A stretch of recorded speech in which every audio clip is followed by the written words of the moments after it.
The Civil War was not just a war between North and South. It was a war fought in living rooms, around kitchen tables, and in the hearts of families.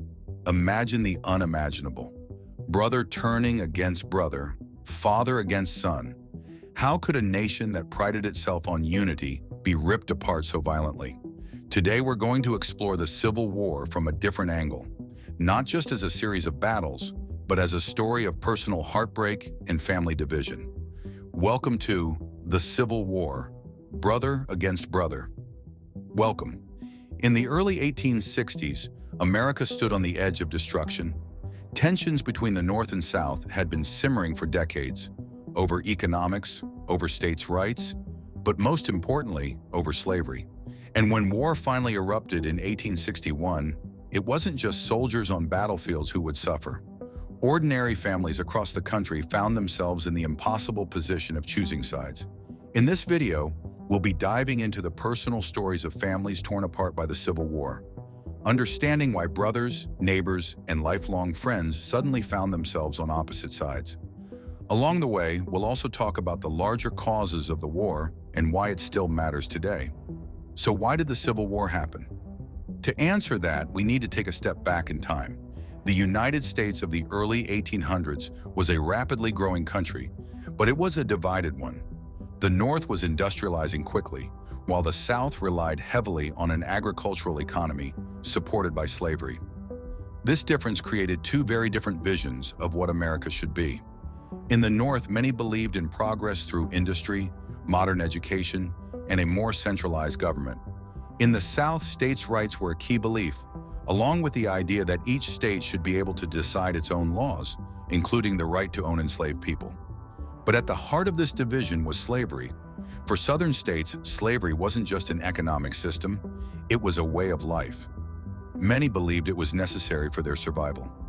Meanwhile, abolitionists in the North saw slavery as a moral atrocity, a stain on the country's ideals of freedom and equality.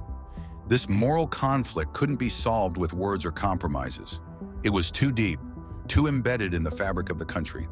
And so, in 1861, following the election of Abraham Lincoln, who was firmly against the expansion of slavery, the Southern states began to secede, forming the Confederate States of America. Lincoln, determined to preserve the Union, declared war. Dear brother, I never thought we'd end up like this, on different sides of a war. But I can't stand by while this country tears itself apart. You've chosen your path, and I've chosen mine. God help us both. Now let's pause for a second. Imagine the position of an average American family in 1861. Your state secedes, and suddenly you're asked to choose. Are you loyal to your state or to the country, to your neighbors or to the Union?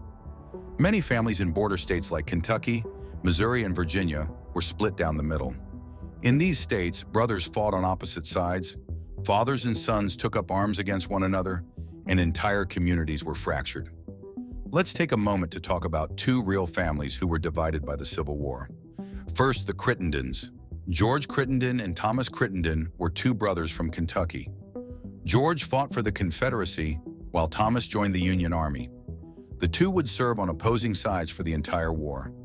Imagine the pain of knowing your brother, the person you grew up with, shared memories with, was now your enemy on the battlefield. It's hard to comprehend, but stories like this were far from rare. Thousands of families across America were similarly torn apart, with both sides convinced they were fighting for what was right. As the war raged on, these divided families often found themselves on opposite sides of some of the bloodiest battles in American history.